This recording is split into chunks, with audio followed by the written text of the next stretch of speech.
The stories you're about to hear were sent in by viewers. They are told from the perspective of the people who experienced them. Whether these events were caused by coincidence, bad luck, or something far more disturbing, I'll let you decide. This happened during a short period of my life when I was living alone. I had just moved out of my parents' house, and this was before I met my girlfriend, and she eventually moved in with me. At the time, I was renting a small one-bedroom apartment underneath someone else's house. It wasn't a big place. I spent most of my time there by myself.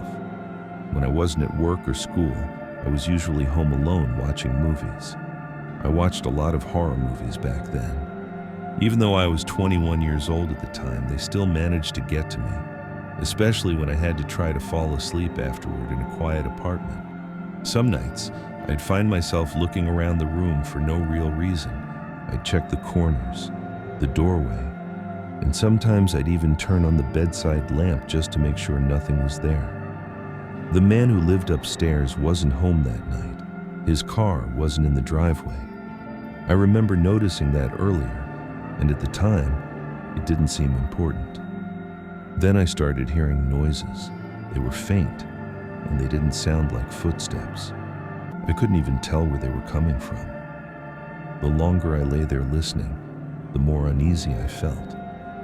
I kept telling myself it was nothing, but my nerves were already shot. Eventually, I got out of bed and walked over to my bedroom door. When I opened it, I was looking down a narrow hallway.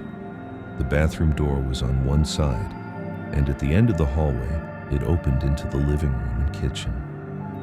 That's when I saw her. Someone was standing at the far end of the hallway.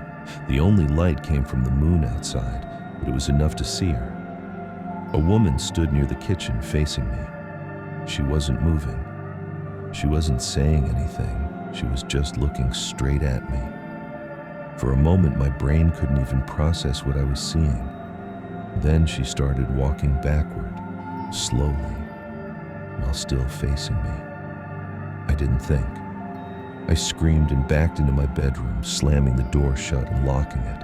I stood there frozen, expecting to hear her run toward the door or start pounding on it. She didn't. Instead, I heard footsteps moving away, then the sound of someone running up the short staircase that led to the apartment's exit. A second later, the front door slammed shut. I stayed in my bedroom for about 10 minutes before I felt brave enough to move. I had my phone in my hand the entire time. When I finally stepped back out, I checked every room. The apartment was small. There weren't many places someone could hide. It was empty. I locked the front door and stood there trying to calm myself down. Looking back now, I still don't know why I didn't call the police. The next day, I told my landlord what had happened. He said he'd make a phone call to the tenant upstairs. When he got back to me, what he told me caught me off guard. The woman was an ex of the man who lived above me. According to him, she wasn't stable. She had somehow found his address and broken into the house, but went into the wrong part of it. The upstairs tenant came down later that day to apologize. He didn't give me any details. Neither did the landlord. Even now, I still think about that night. And I still wonder what she was planning to do, and how different things might have been if I hadn't opened my bedroom door when I did.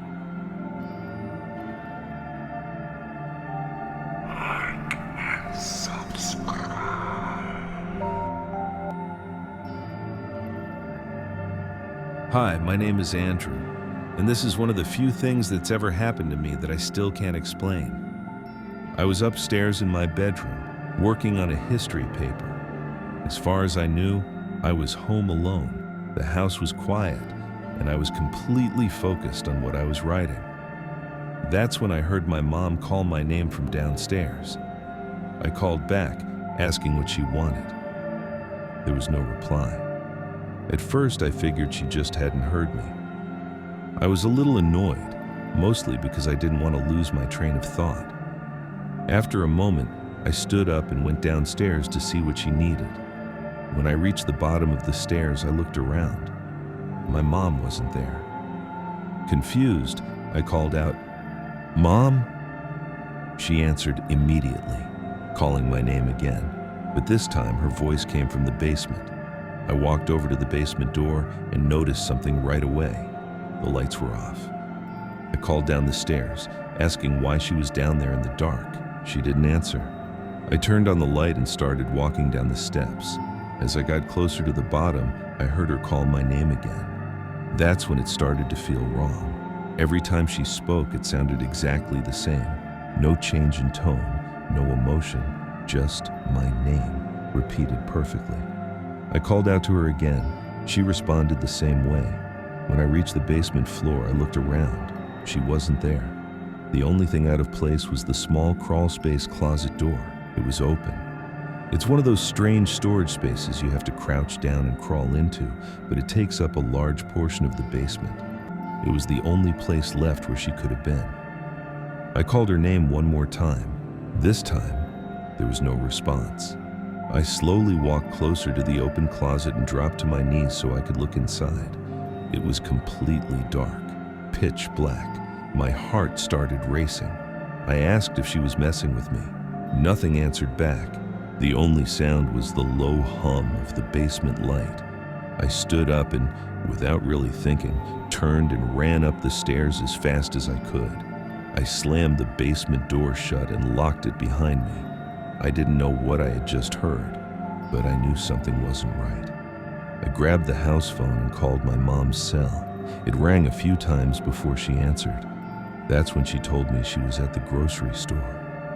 I tried to explain what had just happened, but she didn't believe me. She thought I was joking. It took almost half an hour of begging before she finally agreed to come home and check. When she and my dad arrived, we went down to the basement together. The crawl space door was still open. My dad went inside to check. There was no one there. To this day, I don't have an explanation for what I heard. And it's still the most unsettling experience of my life.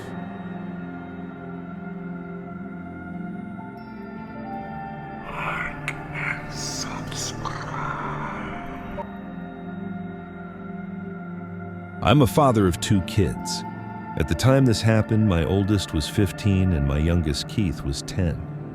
My wife wasn't home that afternoon, and I was in our bedroom trying to take a short nap in the middle of the day. My older son is constantly coming and going with his friends, so when I heard the front door opening and closing a few times, it didn't really register. It was normal noise for our house, but after the storm door slammed shut for the 4th time, it started to get on my nerves. I whistled loudly from my room the way I always did to let him know to quiet down. That's when I started noticing other sounds. They were coming from across the hallway near Keith's room. At first, I brushed it off. I figured he was playing with toys or moving furniture around. But even with my bedroom door closed, the noise didn't stop. It was repetitive, heavy. A dull, steady thumping that didn't sound like a kid playing. The longer I listened, the more wrong it felt. I got out of bed and walked across the hall. As I got closer to Keith's room, the sound became clearer. It wasn't random, it was rhythmic, something hitting the wall over and over again. His bedroom door was already open. I stepped inside and called his name sharply, ready to yell at him. Keith wasn't there. Instead, there was a grown man standing inside my son's room, facing the wall. His movements were slow and unnatural, like he wasn't fully aware of where he was. The wall in front of him was damaged, and it was clear something was very wrong. When he noticed me, he slowly turned his eyes in my direction. I didn't stop to think. I rushed forward and tackled him to the floor. He barely reacted. He didn't fight back. As I held him there, Keith crawled out from under his bed, sobbing. He'd been hiding there the entire time. I told Keith to run and get the house phone while I kept the man pinned down. The man started laughing. It wasn't normal laughter. He smiled and muttered nonsense, saying things that didn't make sense. His voice shifted from calm to frantic and back again. I stayed there, holding him down, terrified of what might happen if I let go. It felt like forever, but it was probably only a few minutes before the police arrived. Even as they restrained him, he kept smiling. I don't know if he was severely mentally ill, under the influence of something, or both. I didn't press charges. I just wanted him gone and my son safe. The officers told me he'd be taken somewhere to get help. To this day, I still don't know how he got into the house. I just know how close I came to waking up too late.